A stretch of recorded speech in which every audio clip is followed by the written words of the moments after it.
चुन चुन के जिन लोगों ने ये ज्यादतियाँ की हैं, चुन चुन के जेलों में भिजवाने का काम करेगा भारत का संविधान और भारत का कानून। और उसके जो हम औजार हैं वो हम वकील हैं, अपनी वकील जिम्मेदारी समझते हैं।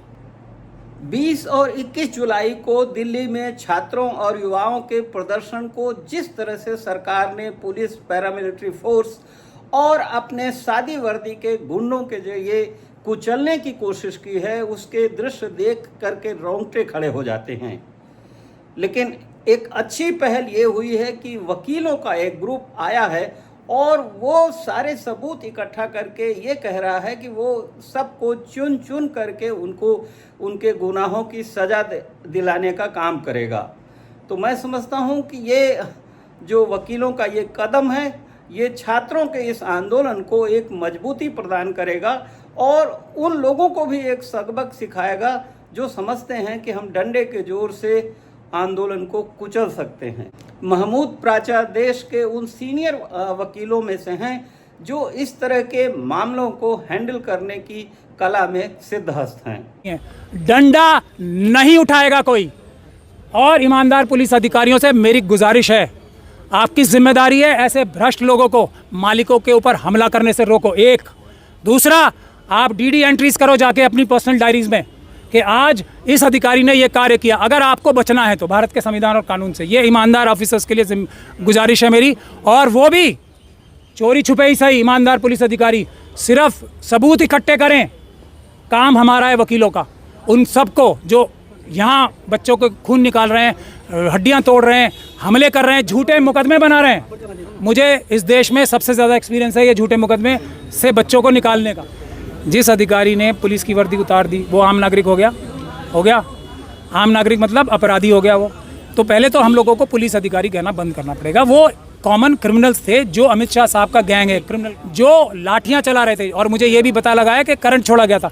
वो सब पुलिस अधिकारी नहीं हैं, वो अपराधी हैं। उनको अपराधी कहना शुरू करो, आप उनको पुलिस अधिकारी मत कहो। सुप्रीम कोर्ट ने जो कहा है आज कि उसके पास समय नहीं है, उसके बेकार में समय ना बर्बाद। आप सुप्रीम कोर्ट जाते वही लोग हैं जो आरएसएस और बीजेपी द्वारा बहकाए गए हैं या उनके एजेंट्स हैं। सुप्रीम कोर्ट नहीं जाना है, नहीं जाना है, नहीं जाना है। क्यों जाते हैं?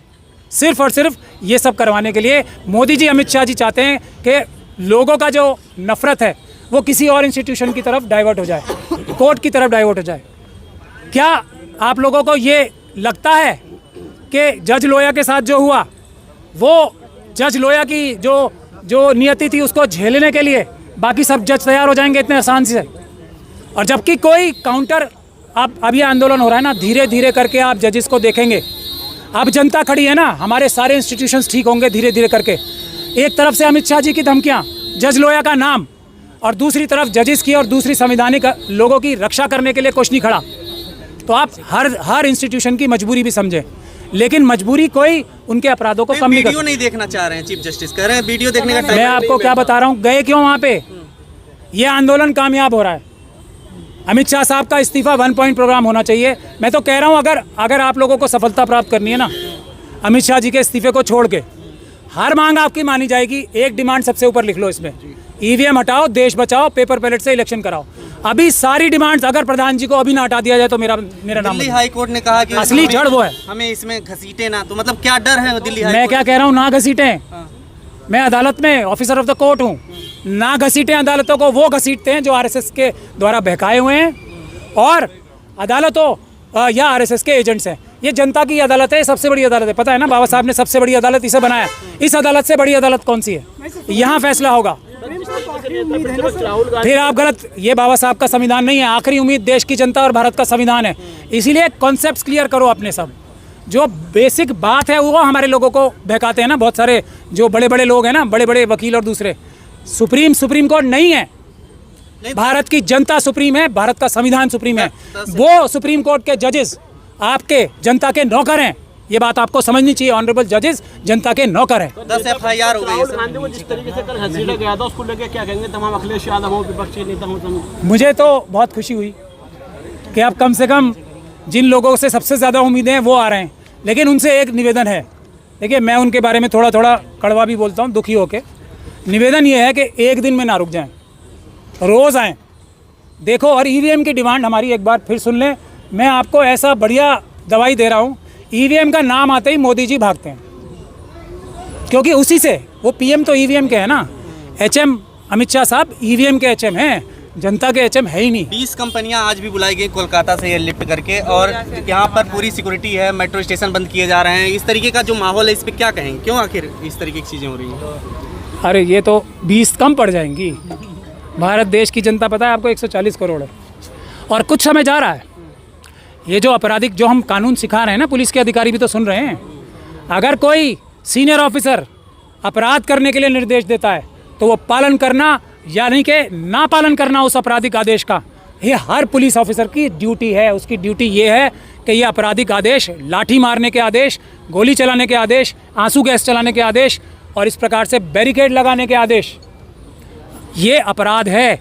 तो ये अपराध करने के लिए जो डायरेक्शन दिए जाते हैं उसको मानने के लिए बाध्य नहीं है। बहुत जल्दी आप लोग देखेंगे मना करेंगे कि हम हमारे मालिकों के सर नहीं फाड़ेंगे, हम हमारे मालिकों को करंट नहीं लगाएंगे, हम इनके ऊपर आंसू गैस नहीं छोड़ेंगे, क्योंकि ये ईमानदारी से, शराफत से पीसफुली बैठे हैं। ये 10,000 FIR कर लें, हम लोग हैं ना अभी जिंदा, ये कम किए 6, 10,000 FIR करो अमित शाह जी, हम सब देखेंगे, हमने देखी है, आगे भी देखेंगे। जनता कहाँ से पैसा देगी? हम बैठे, भारी भरकम फीस लेते हैं। हमने किसी से फीस ली है?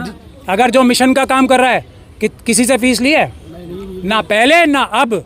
हाँ, हम तो इस बात की भी फीस नहीं लेंगे, मोदी जी और अमित शाह जी को भी तो फ्री में ही जेल भिजवाएंगे, हम तो उसकी भी नहीं लेंगे। असली काम वो है।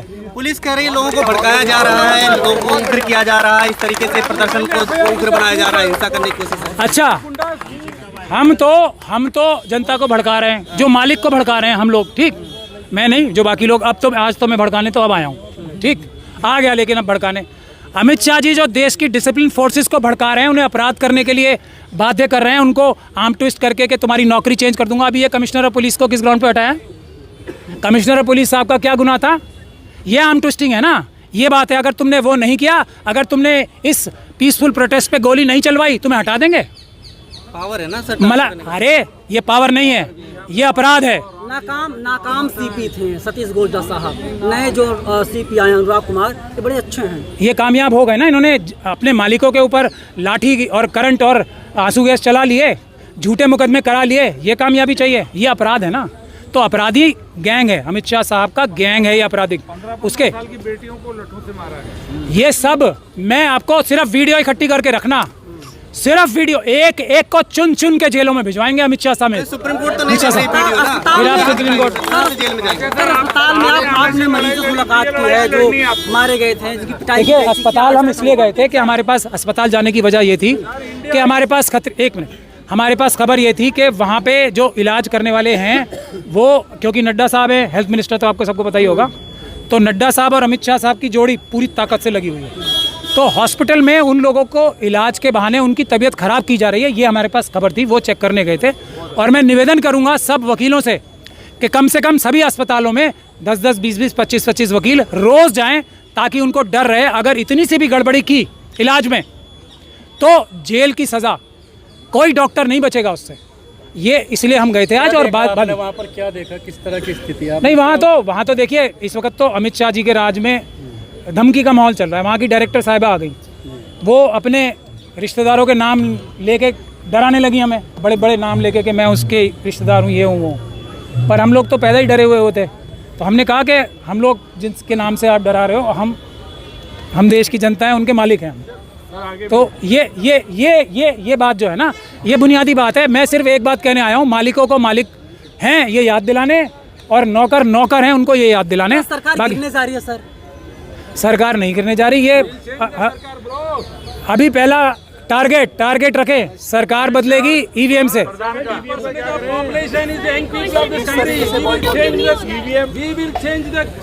संविधान, हाँ, संविधान का रास्ता क्या है? संविधानिक रास्ते से, 70% ऑफ पॉपुलेशन इज इंडिया। संविधान के तरीके से, संविधानिक तरीके से। सुओ मोटो क्यों नहीं सुप्रीम कोर्ट ले सकते हैं? हमारी जो सीजीआई है, he is saying that videos are not of sufficient evidence. I agree with you that it's not about shifting about the authority, but still जब इतना कुछ हो चुका है, why Supreme Court is not taking suo moto? थोड़े दिन रुक जाइए आप, It is a eligible थोड़े दिन रुक जाइए आप। Yes sir. सब कुछ अपने आप होगा, थोड़े दिन रुक जाइए। यही इलेक्शन कमीशन भी ईवीएम से इलेक्शन बंद कराएगा, Yes. आंदोलन जारी रखें, पेपर बैलेट से शुरू कराएगा, यही कोर्ट्स, आप आंदोलन करो। Another concern, so we agree हम लोग कंटिन्यू करेंगे आंदोलन नहीं, protest will continue for sure, no बस। डाउट। बट ये जो आरएएफ की टीम वहाँ पे ऐसे इंटिमेट करने के हमारे- लिए जा रहे हैं, इसके बारे में क्या opinion? हमारे हैं ना वकील आ गए, सर वकील, मैं भी हम ढाल, वकील हूँ, आई हैव आल्सो हाँ जस्ट तो बस कंप्लीटेड हम ढाल बनेंगे, आपकी भी जिम्मेदारी है Yes. कि आप आए हमारे साथ, इनके और बीच में, पुलिस के बीच में ढाल बन के खड़े होना। आपसे आपके ऊपर एक आरोप लग रहा है, कुछ लोग बोल रहे हैं कि आप वकीलों की छाव लेकर के पुलिस प्रशासन को धमका रहे हैं। देखिए, मैं संविधान की बात करता हूँ, अगर संविधान किसी को धमकाता है तो वो चोरों और बेईमानों को धमकाता है, तो चोरों और बेईमानों को संविधान अगर डरा रहा है, तो मैं बाबा साहब का सिपाही हूँ, तो वो संविधान से डर रहे हैं, मुझसे नहीं।